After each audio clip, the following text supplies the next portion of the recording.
Soyez tous les bienvenus, chers frères, chers sœurs en Christ, et vous, chers amis qui nous suivez dans une nouvelle transmission de l'Institut Vie pour tous, directement de l'auditorium à Estancia Ave da Vida, Mare, São Paulo. Nous voici parvenus au message numéro 14. C'est le dernier message de la conférence, de cette conférence. Mais cette parole ne va pas s'arrêter là. Nous aurons un nouveau message à chaque semaine. Le titre du message, c'est Christ, la réalité pour l'édification du corps. Et la lecture à 19. Frère, la joie dans la louange, dans l'immersion était si grande. Et j'ai même oublié qu'il y avait un message à donner. Et j'ai commencé à chanter tout aussi. Et je me suis rendu compte que ma voix commençait à s'éteindre. Alors j'ai dit, il faut que je préserve un peu ma voix pour le message. Frère, quelle joie, mais quelle joie.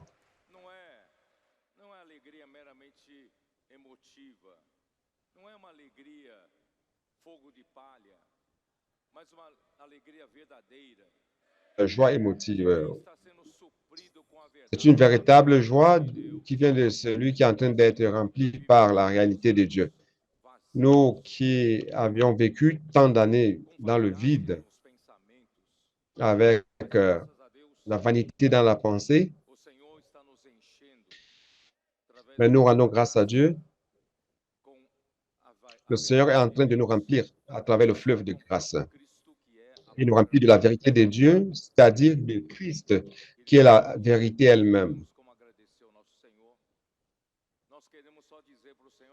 Bien-aimés frères, nous ne savons pas comment remercier notre Seigneur. Tout ce que nous voulons dire, c'est Seigneur, compte sur nous pour conclure l'ère et introduire l'ère suivante, l'ère du royaume de la justice, l'ère de la paix. Bon Seigneur Jésus.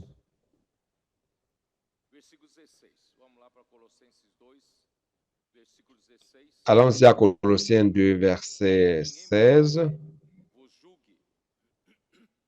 Que personne donc ne vous juge au sujet du manger, au sujet d'une fête, une nouvelle lune ou des sabbats. La culture orientale, vous savez, l'Asie mineure fait partie de l'Orient. Donc, la culture orientale, mais la religion judaïque, plus la philosophie grecque, ont créé quelque chose qui est devenu comme l'embryon du gnosticisme. Et la partie du judaïsme, à partir du judaïsme,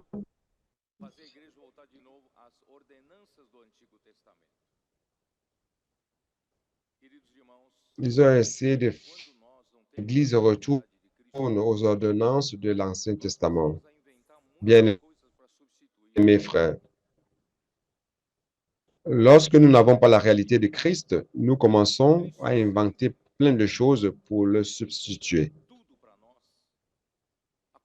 Car on a l'impression que Christ étant tout pour nous, la connexion entre Dieu et l'homme, le centre connecteur de l'œuvre de Dieu, Christ étant l'image invisible de Dieu, l'image de Dieu invisible, en qui réside toute la plénitude. Ce matin, nous avons vu que Christ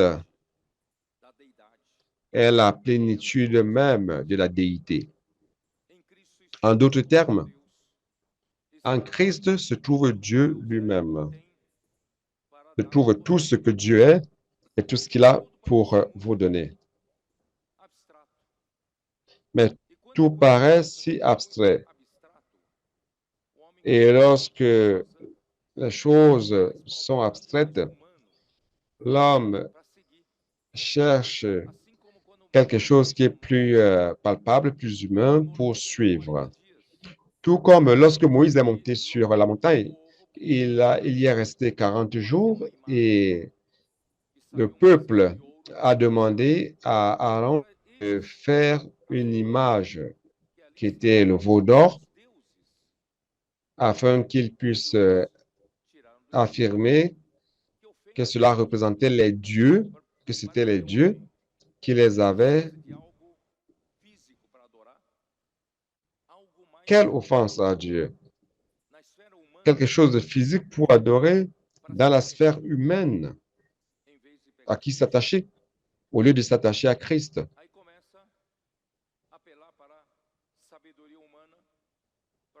Et ainsi, ils ont commencé à s'attacher à la sagesse humaine, culture humaine, au rudiment du monde. Et l'Église a commencé à pratiquer, ne mange pas ceci, ne mange pas cela, tu ne peux pas boire ceci ou cela. Il faut garder les jours de fête, le samedi ou le sabbat. Frère, tout cela, ce sont des ombres, les ombres de ce qui est réel, qui allait venir et qui est déjà arrivé. Le corps réel, c'est Christ. C'est pour cela, frère, que lorsque vous ne jouissez pas la réalité dans la foi,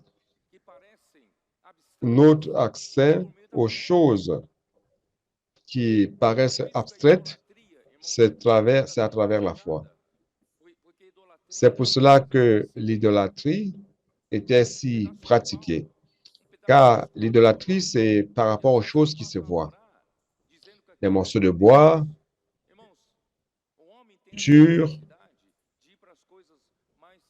l'homme a ce besoin d'aller vers les choses qui sont plus palpables. Mes frères, les choses de Dieu sont atteintes par la foi. Et la foi ne se voit pas.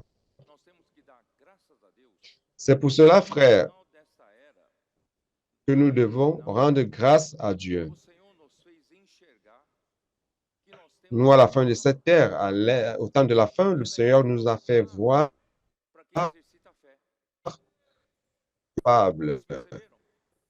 pour ceux qui exercent la foi. Vous vous rendez compte de cela? Le Seigneur nous a donné ce cadeau. Nous avons commencé, frère, à voir que Christ est devenu palpable à travers sa parole vivante. Et la parole, c'est Christ lui-même qui parle d'une manière vivante. Il nous parle d'une manière vivante. Et lorsque nous croyons en elle, elle opère l'œuvre de Dieu. Le Seigneur nous a encore donné un autre cadeau en 2022, c'est l'immersion dans la parole. C'est pour cela que l'ennemi de Dieu attaque ce point-là. Car, frère, dans la parole prophétique, que l'immersion dans la parole rend les choses spirituelles praticables à notre égard. Et nous commençons à voir que si nous vivons par la foi en la parole, si nous croyons en la parole avec simplicité et obéissance, la parole fonctionne, frère. La parole accomplit l'œuvre de Dieu. Et à travers l'immersion dans la parole, frère, nous avons ouvert la porte de notre pensée afin que Christ puisse commencer à couler à l'intérieur de notre cœur. Cela est palpable, c'est concret dans la sphère de la foi. Vous n'appréciez pas cela? Je loue le Seigneur. Sinon, nous allons encore retourner en arrière dans le passé, aux paroles éloquentes, aux connaissances bibliques. Non. Nous voulons de la parole vivante du Seigneur qui accomplit l'œuvre de Dieu. Nous voulons immerger, plonger dans cette parole et que cette parole puisse entrer dans notre cœur envahir notre âme et non juste se limiter à notre esprit et commencer à nous transformer, à transformer notre âme.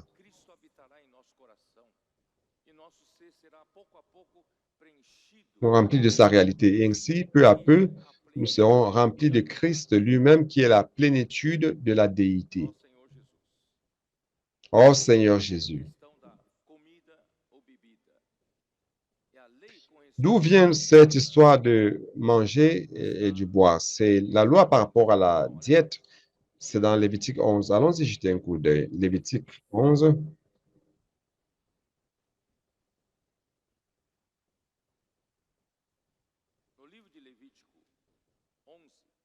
Le livre de Lévitique 11.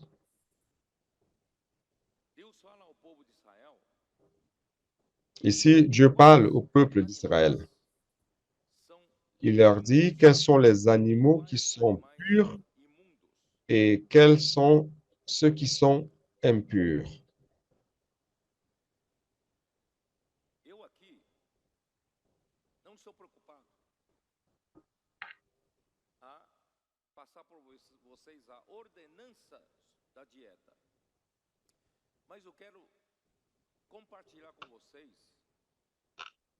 Je ne veux pas vous partager l'ordonnance de la diète, mais je veux vous partager le sens spirituel de cela.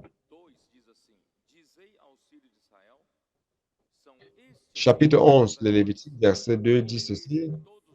Parlez aux enfants d'Israël et dites, voici les animaux dont vous mangerez parmi toutes les bêtes qui sont sur la terre. Qui sont-ils? Vous mangerez de tout animal qui a la corne fendue, le pied fourchu et qui rumine. Donc, parmi les animaux, vous mangerez de cela. C'est-à-dire qu'il faut réunir ces deux conditions. La première condition, c'est que l'animal doit avoir le pied fourchu ou alors la corne fendue. Et il y a encore une autre condition qu'il faut rajouter. Qu'est-ce que c'est? L'animal doit ruminer.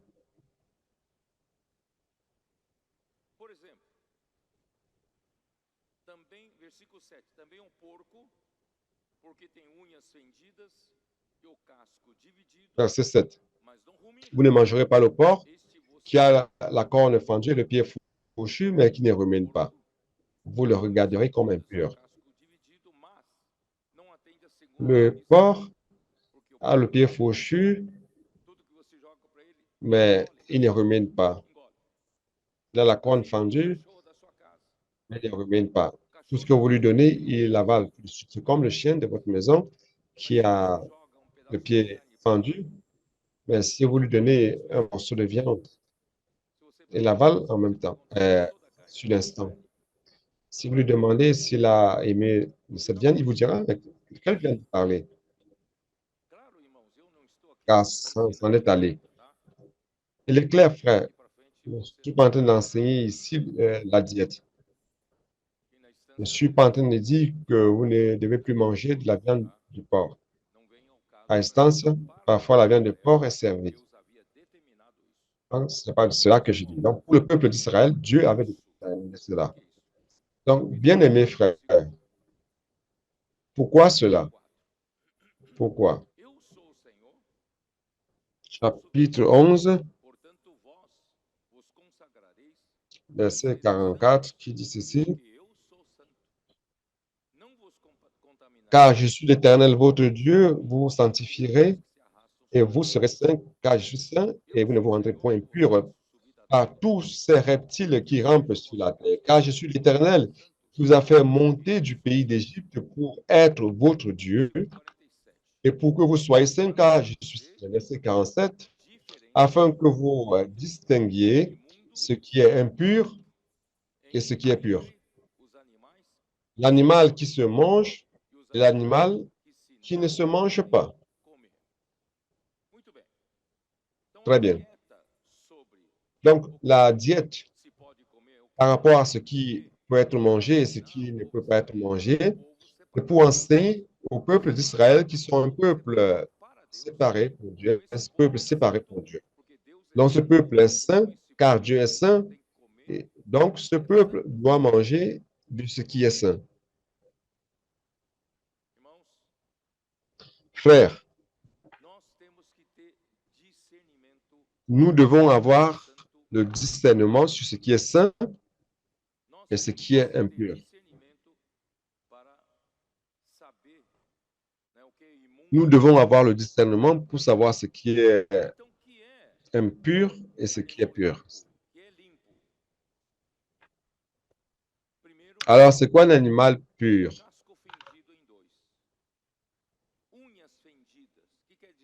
Donc, premièrement, le pied fourchu. Qu'est-ce que cela veut dire? Ou le sabot fendu. Cela veut dire que nous devons être de ceux qui ont le discernement. Nous devons avoir le discernement. Dieu est saint. Nous devons discerner ce qui est saint. Je ne sais pas si vous avez compris ce matin lorsque je vous ai lu Colossiens 2. Colossiens 2. Vous vous rappelez du verset 8?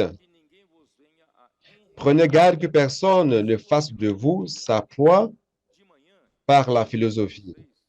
Le matin, je vous ai expliqué que tant la philosophie que la tradition des hommes ou les rudiments du monde sont de bonnes choses ou alors contiennent des bonnes choses aussi. Il n'y a pas que des mauvaises, ce ne sont pas des mauvaises choses en fait. Mais si vous n'avez pas de discernement, vous pouvez manger de ces choses. Vous pouvez accepter ou recevoir une bonne philosophie, une bonne parole dans l'Église.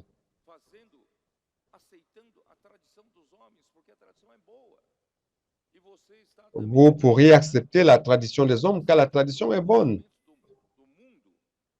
Et vous seriez aussi en train d'accepter les rudiments du monde. Frère, c'est un danger. Ces personnes qui voulaient enlever l'Église de l'objectif respecter Christ, voyaient ces bonnes choses. Ils les utilisaient comme base pour rendre esclaves des personnes à travers ces ces enseignements et les éloigner de Christ. Alors, comment nous devons discerner que même ces bonnes choses peuvent nous éloigner de Christ? C'est pour cela qu'il termine ce verset 8 en disant, il dit, et non sur Christ. Vous me comprenez? La fin du verset 8, après avoir parlé des bonnes choses de ce monde, de la tradition, de la philosophie, des rudiments du monde, ce sont toutes de bonnes choses. Mais quand ce n'est pas sur Christ ou selon Christ, ce n'est pas saint. Vous me comprenez? C'est pas saint.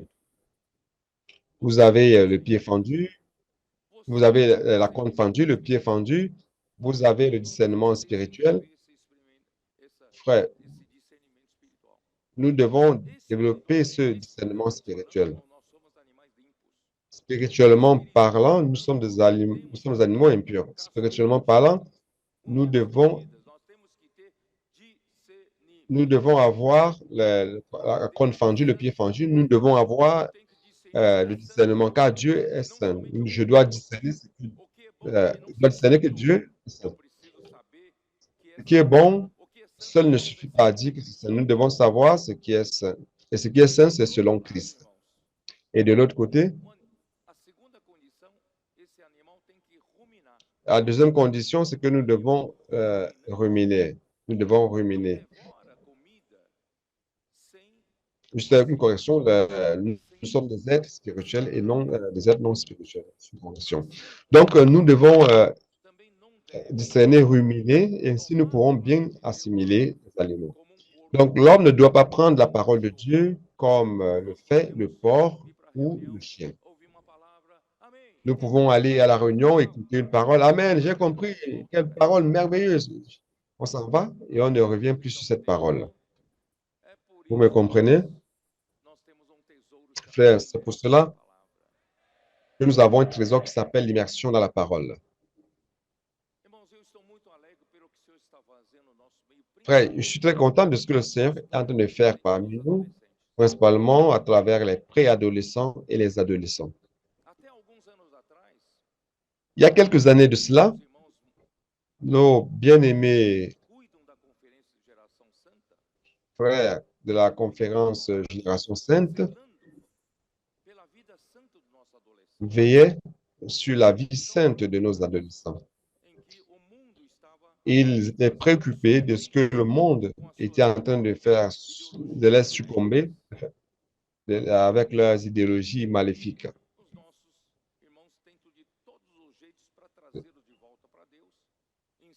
Et les frères essayaient tout à leur façon pour les ramener vers Dieu et leur enseignant la parole, n'est-ce pas? Mais le plus souvent, il n'y avait pas d'efficacité. Et ces adolescents et préadolescents qui sont ici, frères, peut-être qu'il y a 6 mois de cela, ils étaient sur le chemin de la perdition. Ils étaient sur le chemin de l'impureté, de l'immondice. Ils suivaient les mêmes idéologies malignes de ce monde. Ils ne savaient plus discerner. Aujourd'hui, malheureusement, avec ces idéologies, peu à peu, on ne distingue plus l'homme et la femme. Entrant, s'impliquant dans la drogue, la boisson, les mauvaises choses de leurs camarades, nous rendons grâce à Dieu.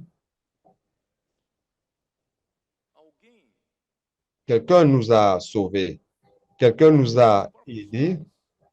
Parfois, les parents même voyaient que les enfants allaient vers un chemin vers lequel ils n'avaient pas de force pour les aider. Ils demandaient de l'aide à l'église, demandaient de l'aide au colporteur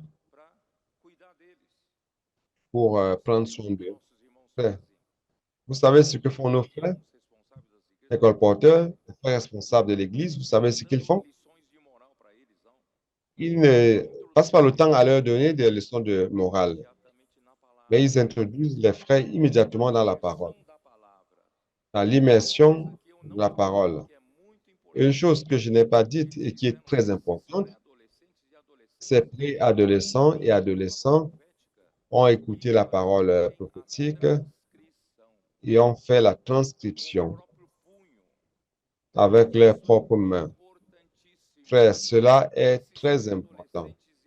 Ces préadolescents et adolescents ont commencé à changer leur vie à partir de cela, de par le contact avec la parole prophétique et en faisant la transcription, écoutant la parole et faisant la transcription.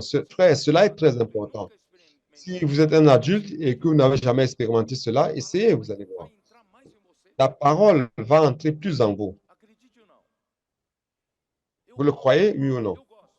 J'aime écouter et écrire. Parce que quand j'écoute, je l'assimile une fois. Et lorsque j'écris, je dois repenser de nouveau pour écrire, n'est-ce pas? Donc, ça entre déjà 2 fois. Et ce qui est écrit, demain, je peux relire. Je peux ruminer et faire l'immersion dans la parole. Cela les a changés complètement. Nos conseils comme parents, nos conseils comme des frères aînés, essayant d'aider ces adolescents et préadolescents, ne parvenaient pas à les changer. Mais la parole change. L'immersion dans la parole change. Si vous avez un problème contre l'immersion, cette immersion de la parole est en train d'aider ces jeunes, ces garçons et ces filles. Aujourd'hui, ils sont totalement différents. Aujourd'hui, ces garçons et ces filles peuvent nous aider nous-mêmes. Ils peuvent nous aider à pratiquer la parole. Ils sont plus engagés que nous autres. Voilà le miracle que le Seigneur a fait dans leur vie. Vous savez pourquoi? Parce qu'ils ruminent la parole. Qu'est-ce qui est ruminant ici?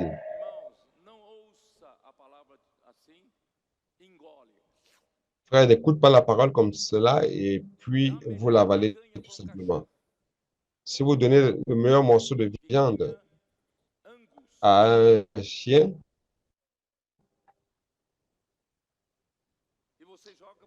le piquant Angus, et que vous pouvez même bien l'assaisonner, vous la griller, cette viande, et vous la donnez au chien. Le chien va l'avaler tout d'un coup, vous lui demandez, tu as aimé? Il va dire, je ne sais pas, qu'est-ce que j'ai mangé? Mes frères, ces adolescents et préadolescents sont des ruminants. Ils ont appris à ruminer, à écouter avec attention la parole. Ils transcrivent la parole, ils font l'immersion dans la parole, ils vont dans les rues et pratiquent la parole. Cette parole, le plus, est assimilée plusieurs fois en eux. Un animal qui rumine à trois, son estomac à quatre compartiments, je sais comment expliquer. Tout comme le bœuf qui mange de l'herbe, ça va dans son estomac. À un moment,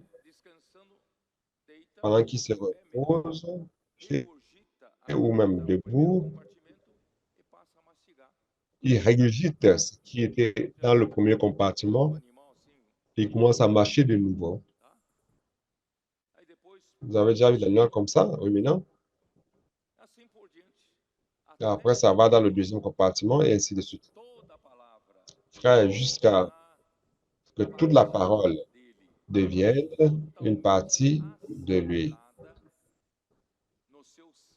totalement assimilée dans son être.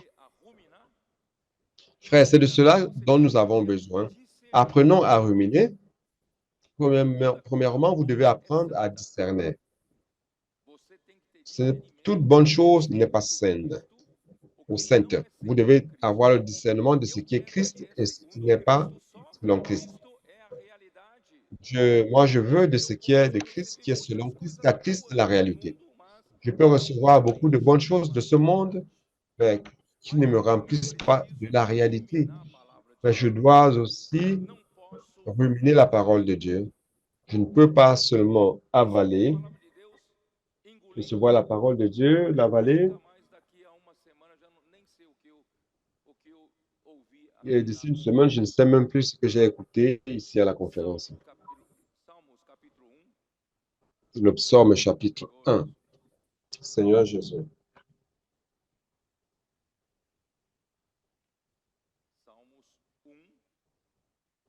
Le psaume 1.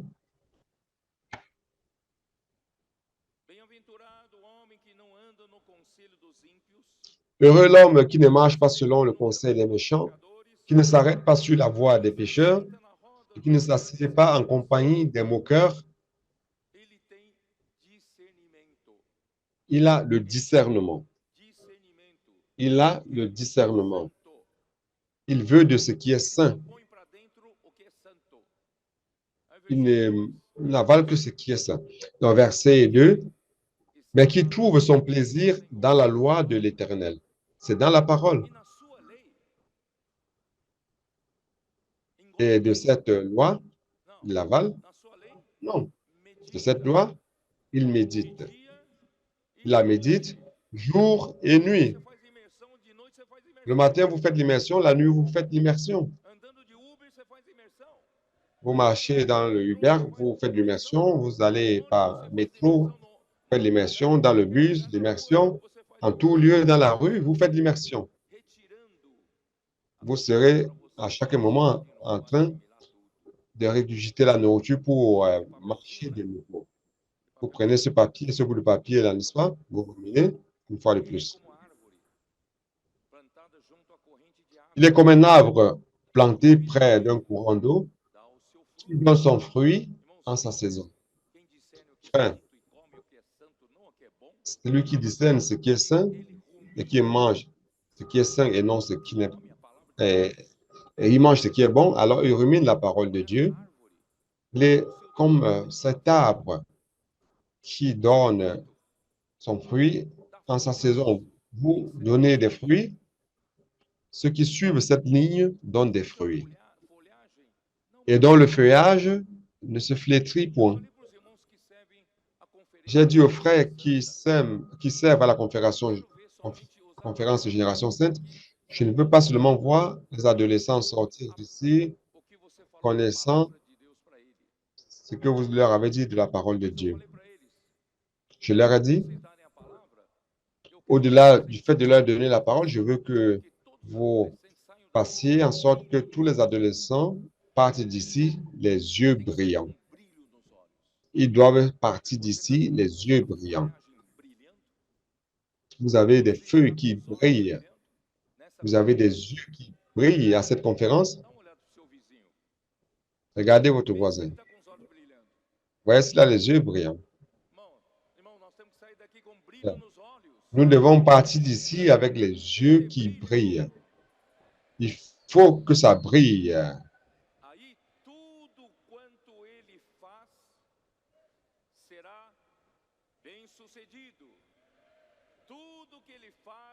Donc, tout ce qu'il fait, lui réussit. Tout ce qu'il fait, prospère. 1 Timothée 4, 15.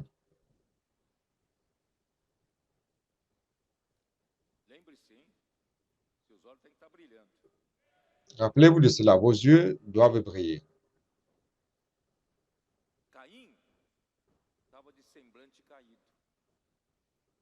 Caïn, avec le visage triste. Vous avez le visage triste? Vous avez la joie sur le visage, n'est-ce pas? Comme c'est merveilleux. Paul dit à Timothée dans 1 Timothée 4, 15, Timothée, médite ces choses. Médite ces choses. Rumine. Fais l'immersion.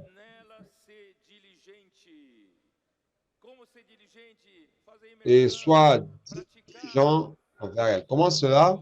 En faisant l'immersion, en pratiquant, afin que tes progrès soient évidents pour tous. Si vous prenez la parole de Paul, comme un porc, comme un chien, et que vous l'avaliez, sans méditer, frère, vous n'avez pas de diligence pour faire l'immersion dans la parole, et ainsi, vous n'avez pas de progrès spirituel, vous ne croissez pas.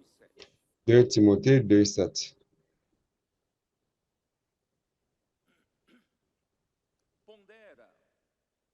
Comprends ce que je te dis. Comprends ce que j'ai dit. Médite, rumine, fais l'immersion dans la parole, car le Seigneur te donnera de l'intelligence en toutes choses. Si vous avalez un bon morceau de viande, vous n'allez pas avoir la compréhension de toutes choses. Mais si vous recevez la parole du Seigneur, vous la pondérez, vous la méditez, vous faites l'immersion, vous la ruminez, vous pratiquez, alors vous aurez la compréhension sur tout ce dont j'ai parlé. Vous le croyez, oui ou non? Mais je ne comprends pas ce point. Je ne comprends pas cet autre point. Frère, soyez patient. Continuez à ruminer. Continuez à méditer et aussi aller dans la rue et pratiquer. Vous allez comprendre. Croyez-le, vous allez comprendre. Éphésiens 5. Éphésiens 5. Paul nous enseigne comment vivre à tout moment les yeux brillants. Il nous enseigne comment à tout moment nous pouvons vivre remplis de l'esprit. Et comment pouvons-nous remplir de l'esprit à tout instant?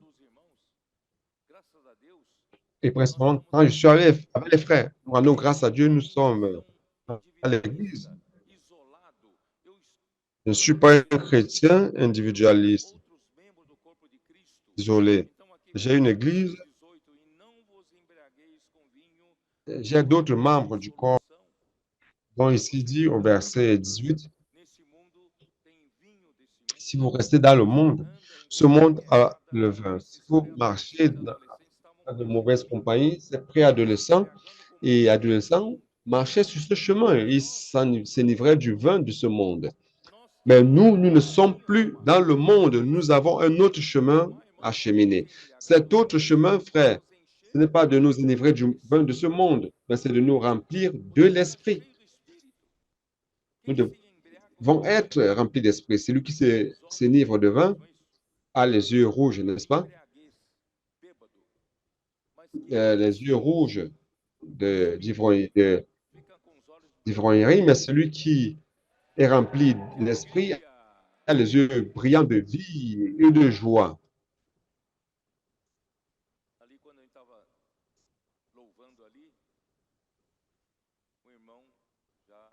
Lorsque nous étions en train de louer, un frère d'un certain âge est venu me dire, frère Pedro,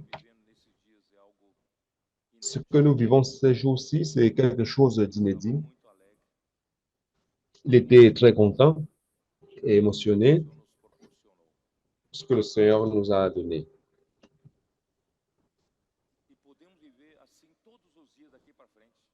Et nous pouvons vivre comme cela chaque jour à partir de maintenant, nous remplissant de l'esprit. Alors, maintenant, comment pouvons-nous remplir de l'esprit avec les frères? En parlant entre vous, entretenez-vous par des psaumes, par les hymnes et par des cantiques spirituels. En fait, ce verset, c'est cette séquence. Parlant entre vous ou entretenez-vous par les psaumes, par les hymnes et des cantiques spirituels.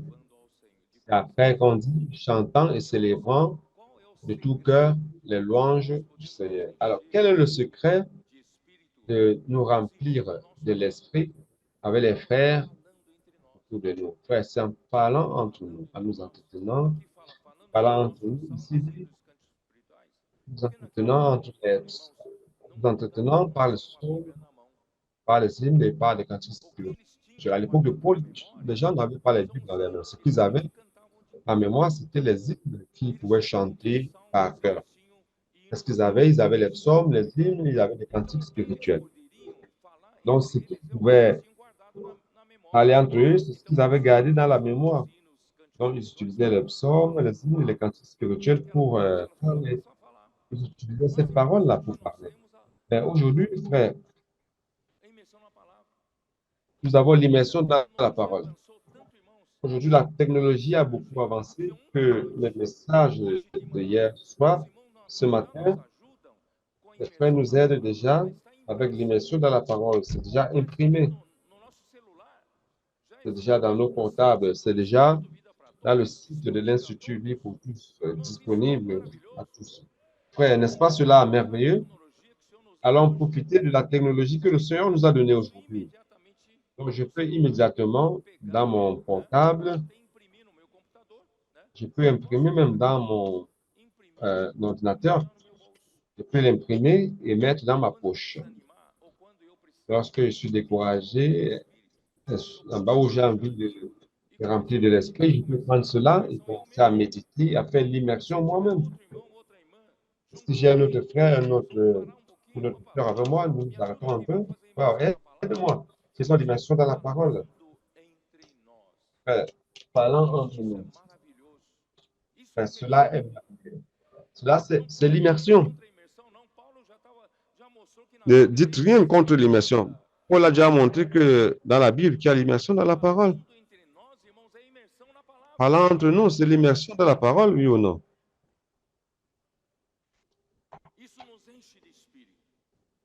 Cela nous remplit d'esprit. Ne critiquez pas ces frères qui font les cris de guerre, qui poussent les cris de guerre. Frère, nous avons l'armée du Seigneur. Nous sommes l'armée du Seigneur. C'est clair que ce n'est pas tout le monde qu'on pousse les cris de guerre.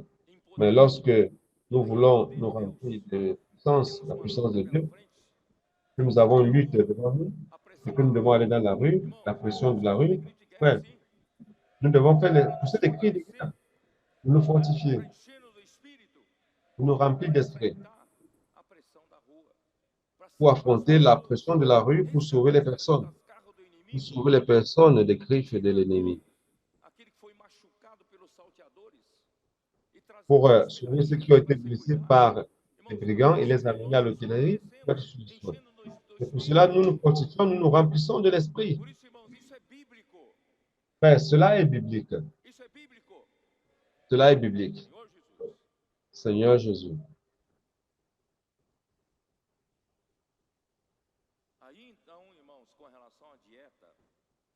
Et frère, par rapport à la diète, les Colossiens ont été persuadés de retourner à la pratique de la diète. Alors, à 1 Corinthiens 8, Paul essaie d'aider les Corinthiens. 8, il dit ceci.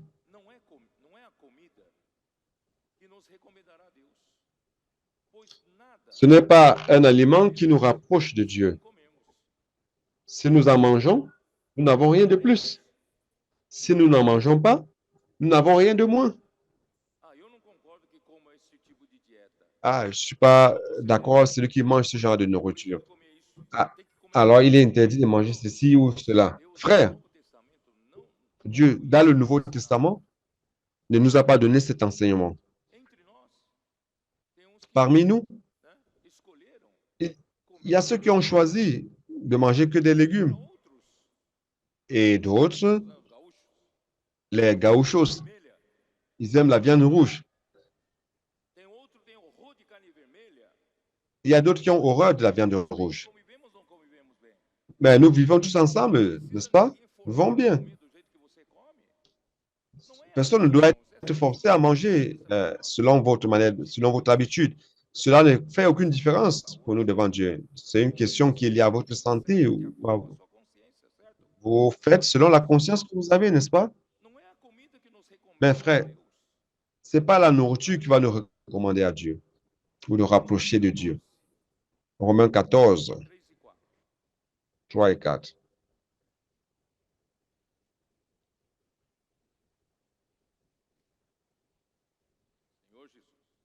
Seigneur Jésus. Romains 14. Le verset 2 dit, tel croit pouvoir manger de tout, tel autre. Tel autre qui est faible ne mange que des légumes. Que celui qui mange ne méprise point celui qui ne mange pas. Et que celui qui ne mange pas ne juge point celui qui mange, car Dieu l'a accueilli. Peu importe votre diète, Dieu l'a accueilli, alors qui êtes-vous pour le mépriser et le rejeter parce qu'il mange quelque chose qui est différent de ce que vous mangez? Qui es-tu qui juge un serviteur d'autrui? Il n'est pas ton serviteur, il est le serviteur du Seigneur. S'il se tient debout ou s'il tombe, cela regarde son maître. Mais il se tiendra debout, car le Seigneur a le pouvoir de l'affermir. Donc, frère, n'utilisons pas cette histoire de diète, qu'il faut manger ou non pour entrer dans les disputes, nous disputer et créer des groupes. Nous devons plutôt avoir le discernement spirituel et ruminer la parole du Seigneur. Mon frère, et il y a aussi les jours de fête, et tout cela, verset 5 qui dit, tel fait une distinction entre les jours, tel autre les estime tous égaux. Que chacun ait en son esprit une pleine conviction. Frère, ne vous distrayez pas avec cela. Celui qui distingue entre les jours agit ainsi pour le Seigneur. Celui qui mange, c'est pour le Seigneur qu'il mange, car il rend grâce à Dieu. Celui qui ne mange pas, c'est pour le Seigneur qui ne mange pas. Et il rend grâce à Dieu.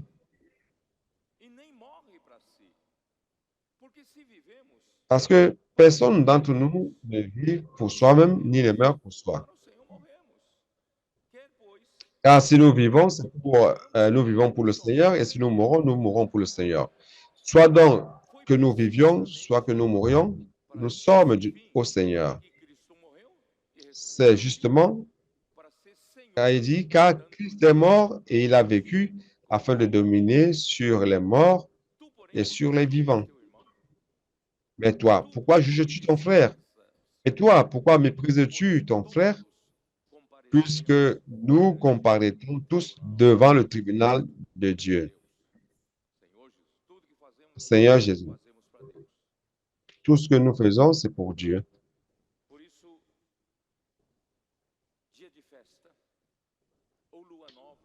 Là, le jour de la fête, la nouvelle lune ou le sabbat, dans Colossiens, c'est quoi le jour de fête? Cela se réfère à la fête juive annuelle. Chaque année, les Juifs commémorent plusieurs fêtes annuelles. Parmi ces fêtes annuelles, il y a les 3 fêtes principales de l'année.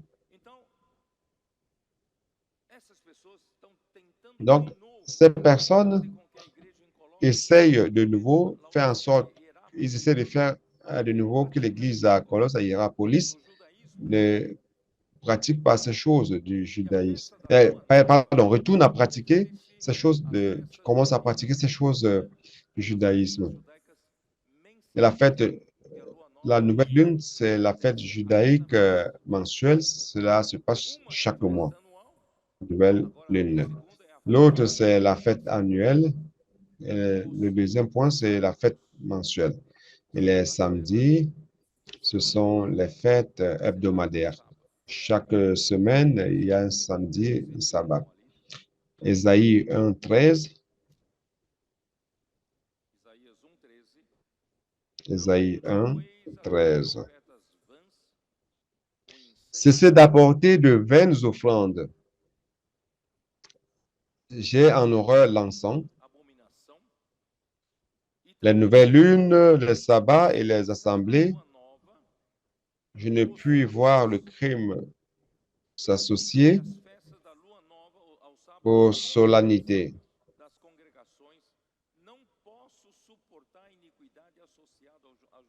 Je ne puis voir le crime associé aux solennités.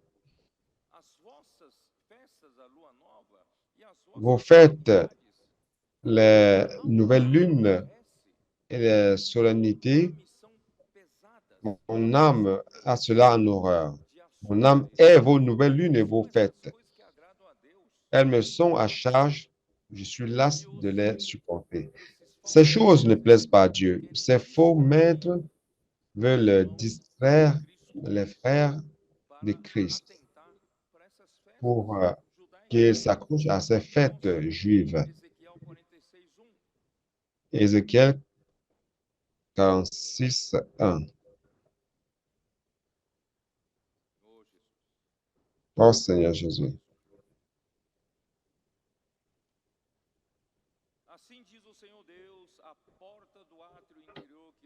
Ainsi parle le Seigneur l'Éternel, la porte du pavis intérieur du côté de l'Orient restera fermée les 6 jours ouvriers. Mais elle sera ouverte le jour du sabbat. Elle sera aussi ouverte le jour de la nouvelle lune. Donc, on a la fête hebdomadaire, samedi, et la fête de la nouvelle lune qui est la fête mensuelle, et il y a aussi la fête annuelle.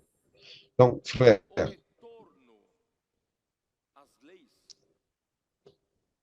le retour à la loi, aux lois de l'Ancien Testament, aux lois cérémoniales de l'Ancien Testament, c'est une tentative de distraire du principal de l'économie de Dieu qui est Christ. Mais Christ est tout. Christ est tout.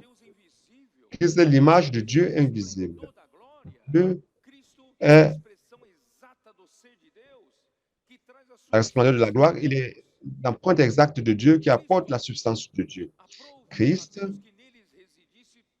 il a bien plu à Dieu que quand Christ réside toute la plénitude. Il a la plénitude de la déité. Tout ce que Dieu est, la personne de Dieu, se trouve en lui. Pourquoi vous distrayez pour chercher de nouveau ces choses qui sont l'ombre de l'Ancien Testament? Les fêtes annuelles, les fêtes mensuelles et les fêtes hebdomadaires. Verset 16. Tout cela est l'image. Le corps réel, c'est Christ. l'ombre. S'il n'y a pas de corps, il n'y a pas d'ombre. Ces choses de l'Ancien Testament, ce sont des sombres. Et Christ est le corps réel. Lorsque vous ne voyez pas le corps, vous ne voyez que l'ombre. Alors, vous êtes dans l'Ancien Testament et vous pratiquez l'ombre. Mais lorsque le corps réel est venu comme Christ, vous n'avez plus besoin de pratiquer l'ombre. Vous avez un corps réel. Donc, frère, dans la vieille création, Dieu a choisi un peuple de sa propriété particulière parmi tous les peuples, car toute la terre lui appartient. Exode 19, 5. Seigneur Jésus. Exode 19, 5.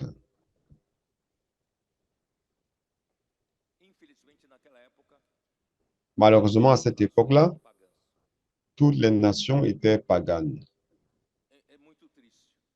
C'est très triste. Toute la terre du Seigneur. Toute la terre du Seigneur.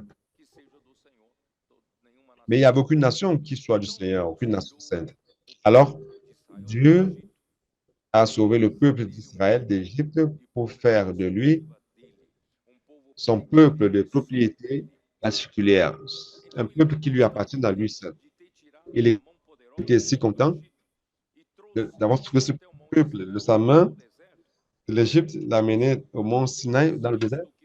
Au verset 4, il dit, vous avez vu ce que j'ai fait à l'Égypte et comment je vous ai porté sur des ailes d'aigle et amené vers moi. Vous savez comme il est difficile de faire un long voyage avec votre famille. Celui qui est venu de loin avec sa famille ici à distance, je sais comment les choses sont difficiles. Il faut planifier où s'arrêter, où faire le plein, pour prendre le carburant. Imaginez, Dieu a sauvé un peuple qui avait à peu près 2 millions de personnes. Et dans le désert, il n'y a pas d'autoroute de Bandeirantes ou autoroute de Anhanguera.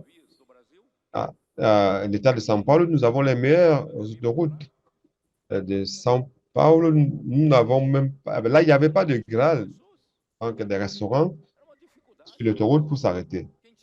Donc, c'était difficile. Ceux qui avaient des petits-enfants ou les animaux qui amenaient les animaux aussi avec eux, les animaux qui venaient de mettre bas, voyez donc toutes les difficultés. Mes frères, ils n'ont pas senti la difficulté car Dieu les a amenés comme sur des ailes d'aigle. Ils n'ont pas pris l'avion, ils n'ont pas pris de voiture ni de bus, mais ils ont voyagé sur les ailes d'un aigle et ils sont arrivés là. Et vous êtes venus à moi. Dieu voulait cela. Finalement, il a senti un si grand plaisir. Il voulait se réjouir d'un peuple qui vient jusqu'à lui. Voyez le cœur de Dieu et vous êtes venus jusqu'à moi. Je veux un peuple qui vienne jusqu'à moi. Il y a tellement de nations sur la terre, mais ce sont tous des pagans éloignés de moi. Et finalement, j'ai amené un peuple. Je veux que ce peuple vienne jusqu'à moi. Comment ce peuple peut-il venir jusqu'à moi, frère? C'est en écoutant d'une manière diligente ma voix. C'est pour cela, frère, soyons près de la voix du Seigneur. Toutes les personnes qui commencent à avoir des problèmes et doutent sur la parole de Dieu ces jours-ci, c'est parce qu'ils ne suivent pas de près la parole. Lorsque tu t'éloignes de la voix du Seigneur, tu t'éloignes de Dieu. Mais si tu suis de près la parole, dimanche, il y a une parole prophétique. Et tu arrêtes tout pour écouter la parole. Sans faire d'autres activités en écoutant la parole. Vous arrêtez tout et vous écoutez la parole de manière diligente. Jeudi, il y a un direct, vous arrêtez, vous écoutez la transmission en direct. Samedi matin, il y a un message pour le PAC, pour les colporteurs. Moi aussi, je veux savoir ce qui se passe, je vais écouter. Si vous êtes de ceux qui suivent le Seigneur de près, vous écoutez de manière diligente la voix du Seigneur chaque fois qu'il parle. Je suis certain que vous êtes quelqu'un qui est très proche du Seigneur. Vous connaissez le cœur du Seigneur. Vous savez ce que le Seigneur veut. Vous savez ce qui plaît au Seigneur. Que celui qui a cette expérience lève la main. N'êtes-vous pas proche du Seigneur? Vous serez ma propriété particulière parmi tout le peuple, car tout le peuple, tout le royaume, vous serez pour moi un royaume de sacrificateurs, une nation sainte. Finalement, j'ai une nation sainte sur la terre. Donc la loi a été donnée après, Dieu a donné les 10 commandements, chapitre 20, juste après, et au chapitre 21, jusqu'à 25, jusqu'à 20, chapitre 21, à partir du chapitre 21, il y a plusieurs lois qui ont été données. Donc, je vais vous expliquer pourquoi cette loi servait à préserver son peuple. Galates 3, 23. Galates 3, 23. Avant que la foi vînt, nous étions enfermés sous la garde de la loi, en vue de la foi qui devait être révélée. Donc, la loi, c'est comme un tuteur qui gardait le peuple de Dieu dans l'Ancien Testament. Il les gardait pour l'avènement de Christ. Si bien que la loi nous servait de tuteur, ainsi que la loi était comme un pédagogue pour nous conduire à Christ, afin que nous fussions justifiés par la foi. La loi étant venue, nous ne sommes plus sous ce pédagogue.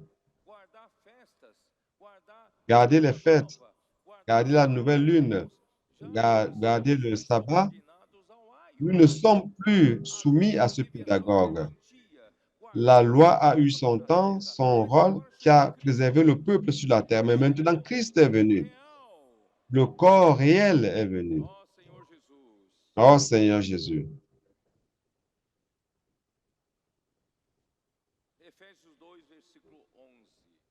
Éphésiens 2, verset 11. Nous avons lu cela ce matin. Je voudrais juste vous dire, frère, Christ nous a rapprochés, nous qui étions les païens, qui étaient loin, loin de la promesse de Dieu.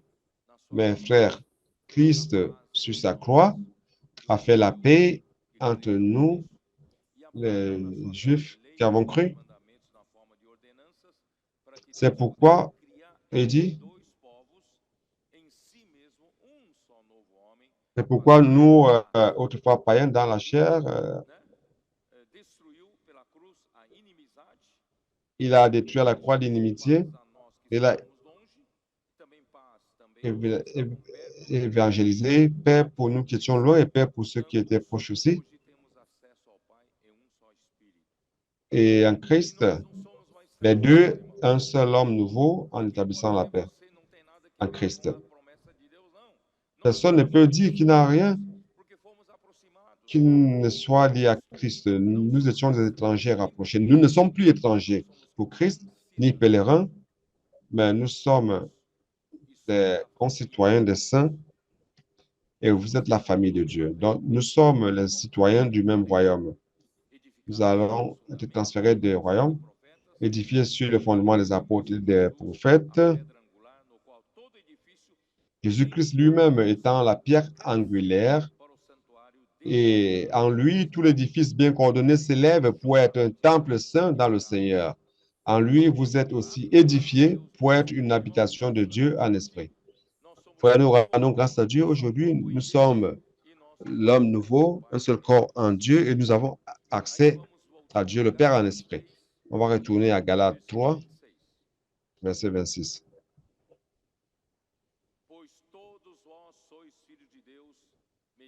Car vous tous, vous êtes des enfants de Dieu par la foi en Jésus-Christ.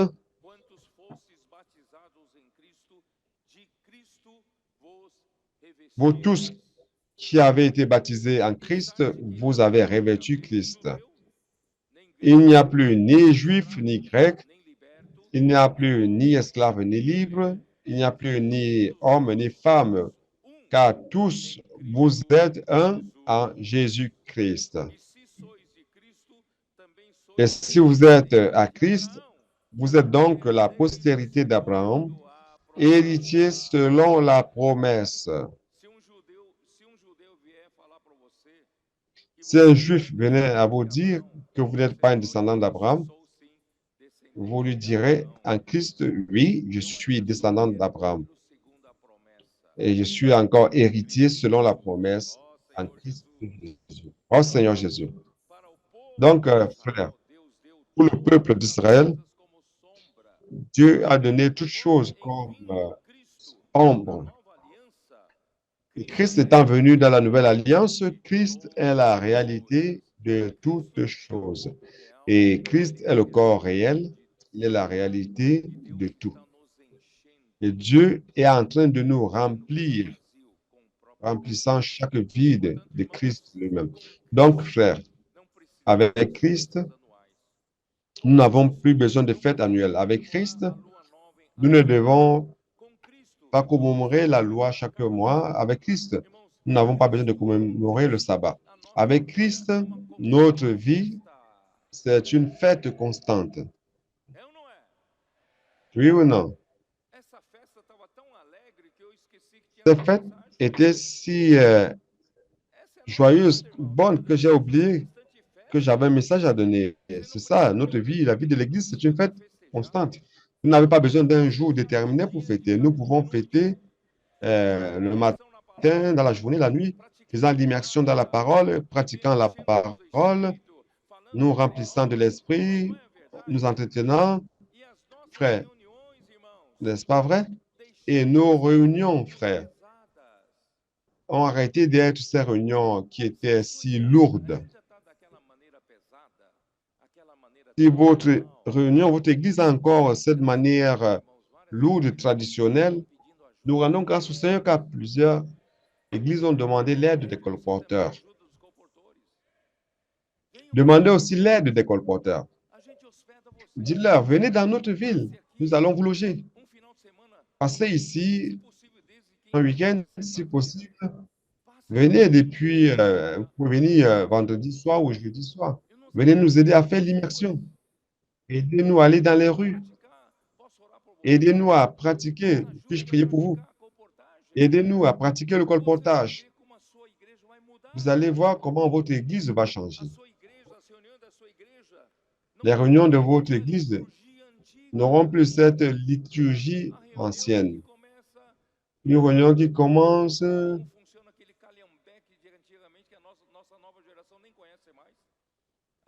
cette chose, en ce Calhambeck, la nouvelle génération ne connaît pas ça. Les anciennes voitures qui avaient comme démarreur une manivelle. Boum, vroom, vroom, vroom, vroom.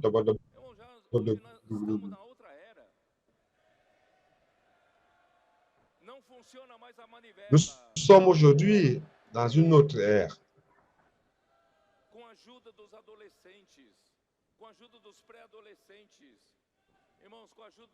La manivelle ne fonctionne plus. Les préadolescents, avec l'aide des colporteurs, nous revenons, frère. Nous n'avons même pas besoin d'heures pour commencer.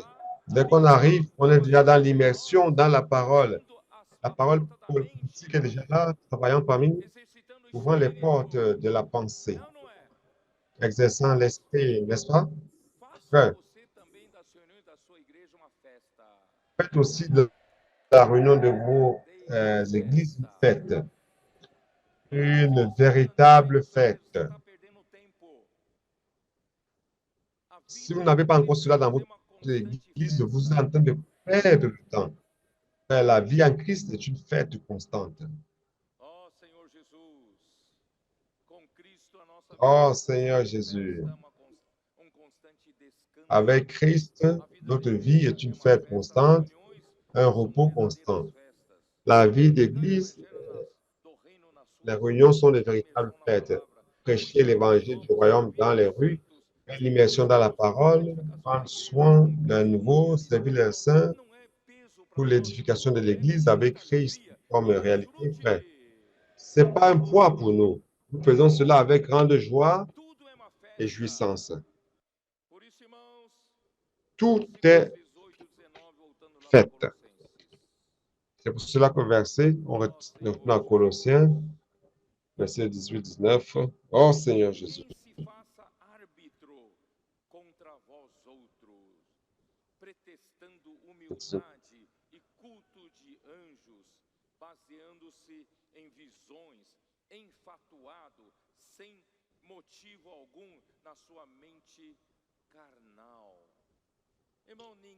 Aucun homme sous une apparence d'humilité ou par un culte des anges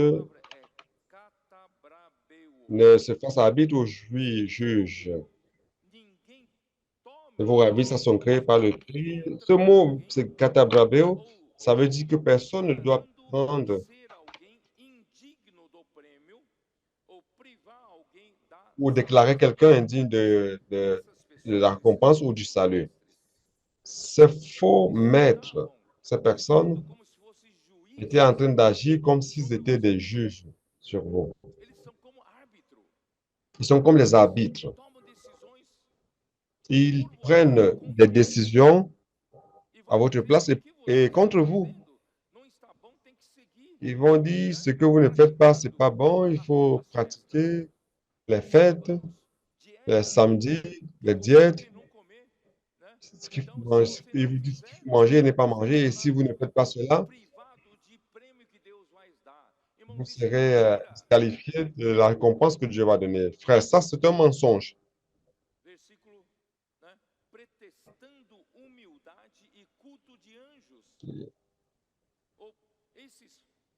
Prétextant l'humilité et le culte des anges.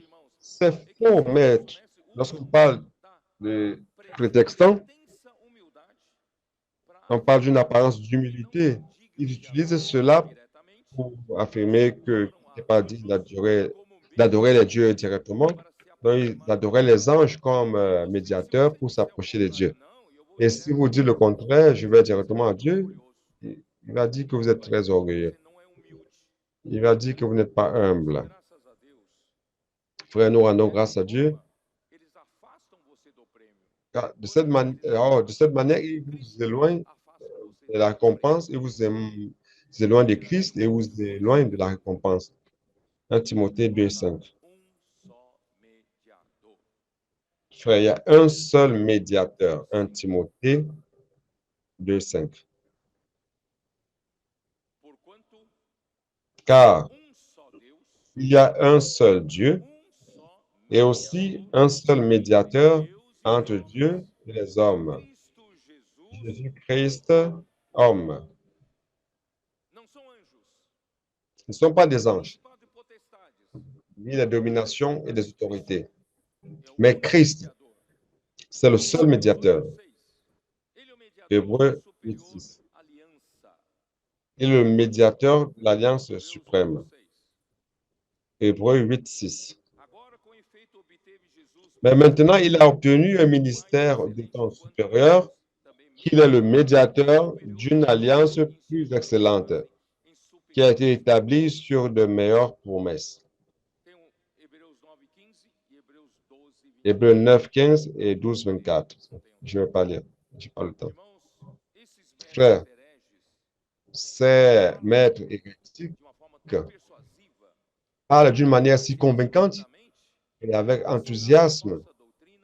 Ils enseignaient les fausses doctrines de l'autocomplaisance pour faire leur désir. Et se positionner comme des juges sur le verset 12 dit, se basant sur les visions, sur les choses qu'ils auraient vues et qui en contraste à la fois. J'ai eu une vision que vous avez besoin d'un médiateur, de la médiation d'un ange. où j'ai une vision de ce que vous avez besoin de faire telle chose pour priver votre chair afin de parvenir à ce niveau de connaissance intuitive spirituelle pour, pour délivrer votre chair de la sensualité. Ouais. Tout cela, et ils disent de manière, ils disent supposer, ce serait selon une supposée vision qu'ils ont eue. Mais frère, c'est par la foi. Nous, c'est la foi qui vous fait voir réellement, qui vous fait avoir la vision et qui vous permet d'avoir accès à Dieu.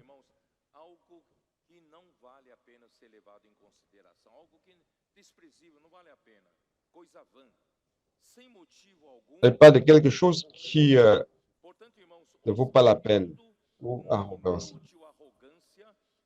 Donc, il montre une arrogance dans la chair. Notre pensée mise dans la chair, c'est une belle esprit. Notre pensée mise dans la chair envoie vers la mort.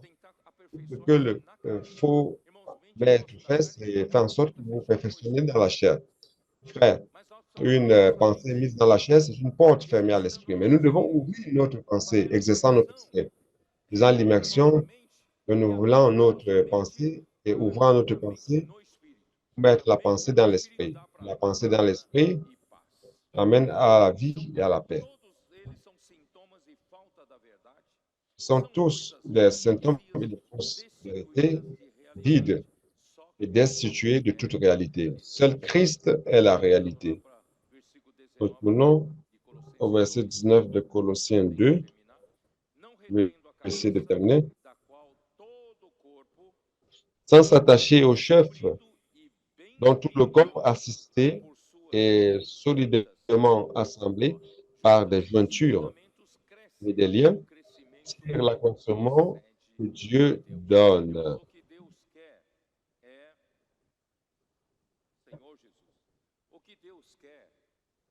Ce que Dieu veut,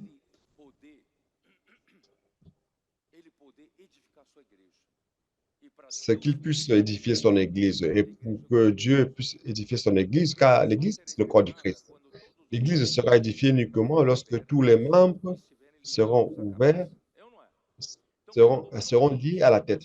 Donc, lorsque tous les membres seront liés à la tête, ils vont recevoir l'alimentation et l'édification.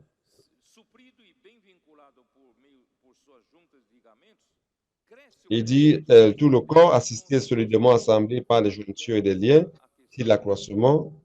Je voulais montrer de nouveau ce sujet de l'entrelacement pour tisser le tissu de l'amour.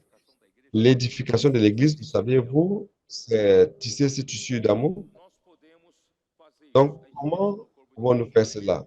L'édification du corps du Christ, premièrement, Christ connecte Dieu au corps. J'ai déjà utilisé, vous vous en rappelez? J'ai utilisé l'image des vases communicants. Je vais demander à ce qu'on projette de nouveau les vases communicants. Les vases communicants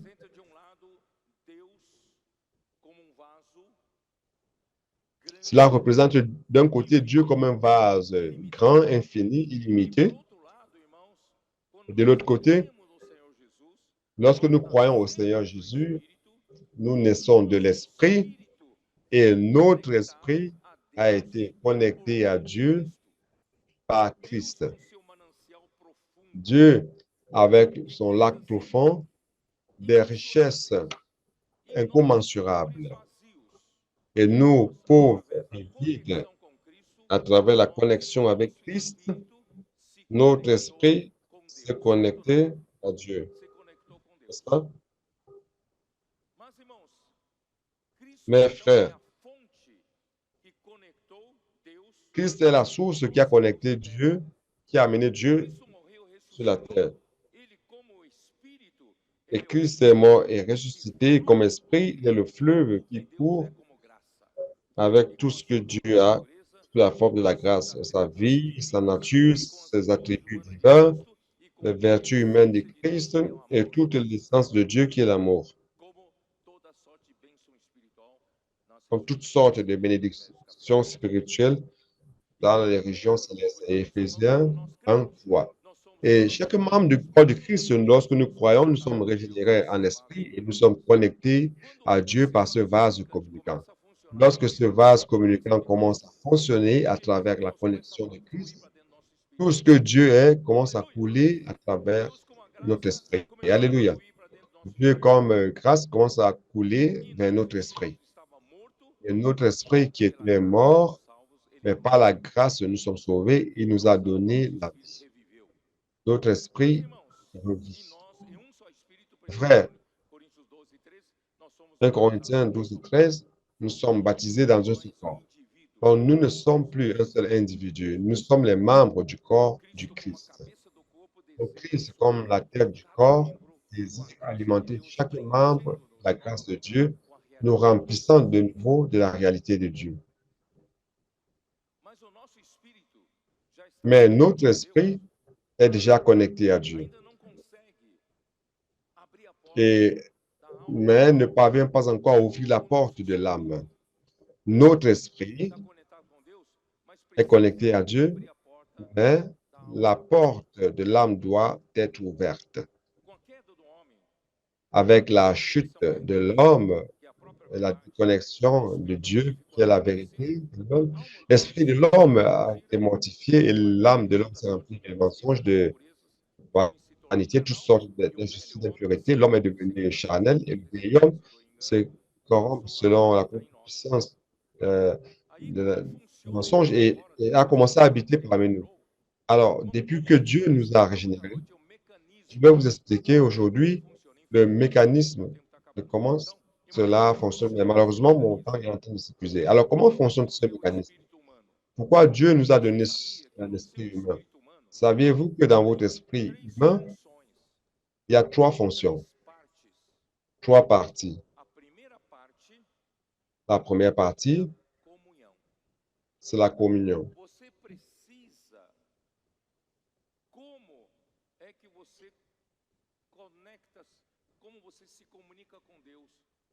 Comment vous vous communiquez à Dieu?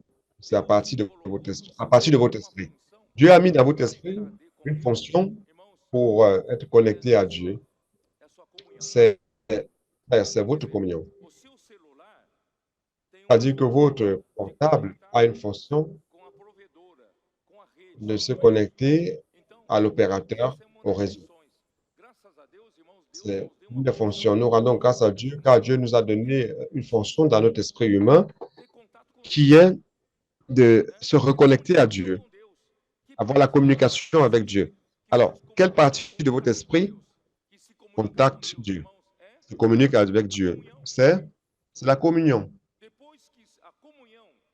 Après que la communion établit la communion avec Dieu, Dieu est la parole, Christ est la parole. Alors, comment Dieu se communique avec l'homme?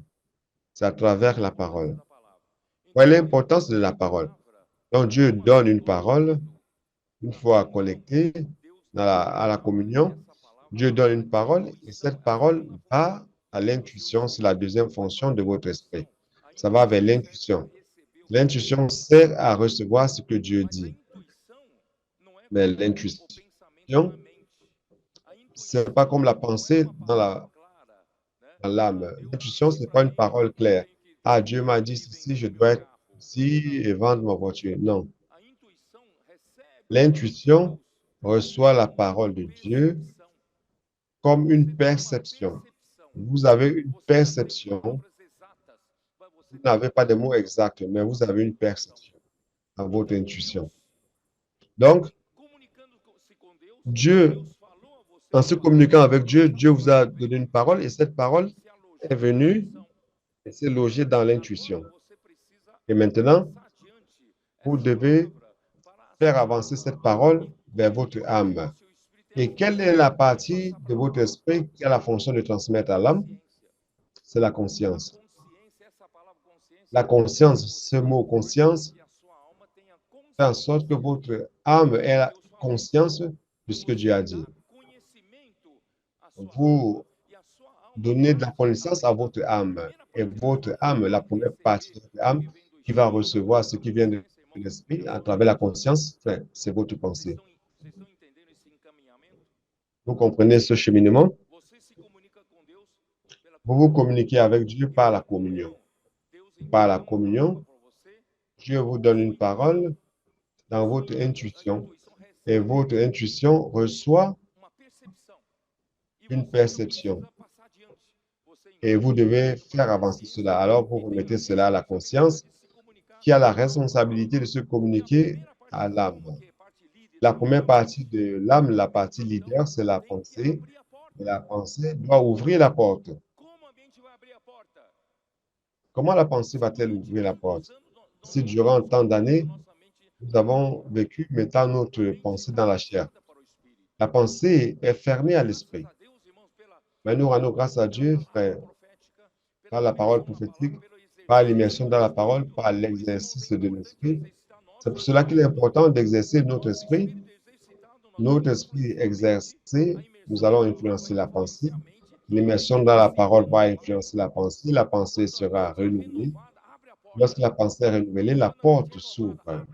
Lorsque la pensée est renouvelée, elle ouvre la porte pour l'esprit, à l'esprit, et la conscience remet à la pensée ce que Dieu a dit dans l'intuition. Vous comprenez? Dieu a parlé dans l'intuition.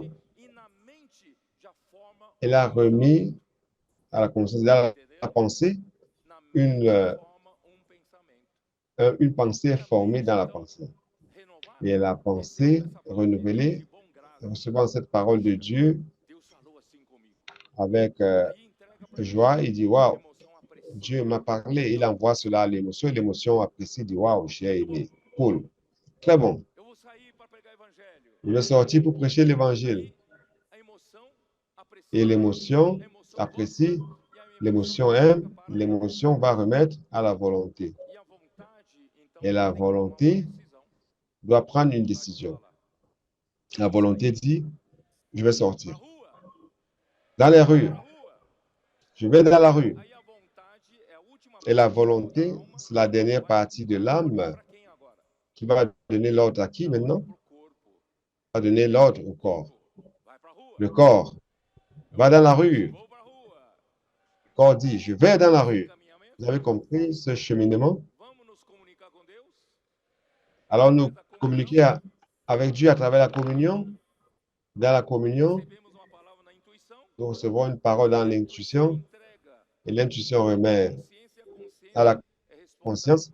Et la conscience est responsable pour se communiquer à l'âme. La partie de l'âme qui est notre pensée doit ouvrir la porte de l'âme par le renouvellement de la pensée.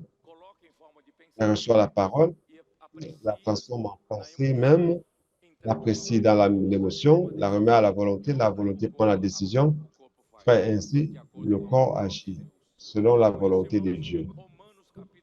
C'est pour cela que, frère, Romains chapitre 12, verset 2, comme il est dit, et transformez-vous par le renouvellement de votre pensée. Pourquoi?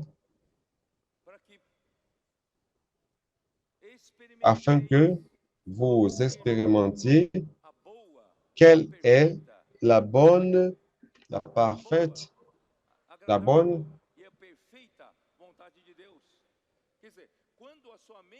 quelle est la bonne, la volonté de Dieu, ce qui est bon, agréable et parfait. Lorsque vous recevez ce que Dieu a dit par l'intuition, l'émotion, la pensée, la volonté, agir et vous pratiquez, vous avez expérimenté la volonté de Dieu. Vous avez fait la volonté de Dieu. Wow. Ça, c'est la volonté de Dieu. Je vais dans la rue pour prêcher l'évangile. Je vais sauver des personnes. Je vais ramener des personnes pour être sous le soin de l'Église, édifier l'Église avec eux. Et Dieu veut que je fasse partie de cette armée, dans cette lutte pour le royaume. Frère, ainsi que nous commençons réellement à comprendre quelle est la bonne, agréable et parfaite volonté de Dieu. Oh Seigneur Jésus. C'est pour cela que nous devons aimer la parole. Mon Dieu, comment vais-je terminer? Bon, en fin de compte, frère, Si vous pratiquez cela, vous êtes un membre. Et si tous les membres pratiquent cela, qu'est-ce qui va se passer? Dieu va remplir Christ dans le corps. Et qu'est-ce qui va se passer, frère? Nous allons être entrelacés dans l'amour. Nous serons en train de tisser un grand tissu d'amour. Ça, c'est l'édification de l'Église. Nous serons bien liés. Vous savez, je me préoccupais de vous expliquer, en fait, comment vous expliquer que ce tissu, je ne suis pas en train de démonter ce tissu de l'amour. Un frère m'a envoyé une version en anglais de la nouvelle version King James en anglais. Lorsqu'il dit ce que nous avons lu hier dans Colossiens 2:2, lié, là-bas, il explique, il dit entrelacé comme les fils de chaîne et les fils de trame à travers les fils, c'est-à-dire à travers la lance de Christ qui nous connecte, c'est en train de former un tissu avec les fils de trame et les fils de chaîne. Les fils de chaîne, c'est connu aussi dans le monde comme chaîne et, la trame, formant un tissu. Et ce tissu, plus il est fin, plus le fil est fin, plus le fil est de haute qualité, frère, ce tissu est fin, bien fermé. Frère, ce que Dieu est en train de tisser, un tissu si fin parmi nous, n'aura plus de vide. Si je regardais au travers de la lumière, mon tissu, je ne peux encore voir de la lumière, mais si vous prenez un tissu totalement fermé, il n'y a pas de vide. Peut-être qu'il y a 1000 fils par pouce carré. Ce que Dieu est en train de tisser parmi nous, c'est de très haute qualité, frère. C'est pour cela que les vainqueurs sont revêtus de quoi? De lin fin. De lin fin. Plus fin que le coton égyptien. Plus fin, de plus haute qualité que le coton péruvien. Frère, le tissu que le Seigneur est en train de créer parmi nous, c'est des fins lin qui brillent et c'est pur. Ceux qui ont les fins lin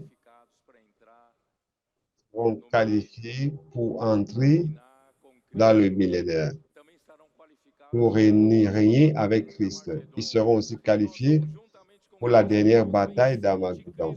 Nous allons avec Christ vaincre l'Antéchrist, ses disciples, le faux prophète, nous allons les vaincre et tous seront tous balayés dans le lac de feu. Nous allons lutter vêtus de fin lin. Et la fiancée est vêtue de fin lin, brillant et pur. Que Dieu vous bénisse. Amen.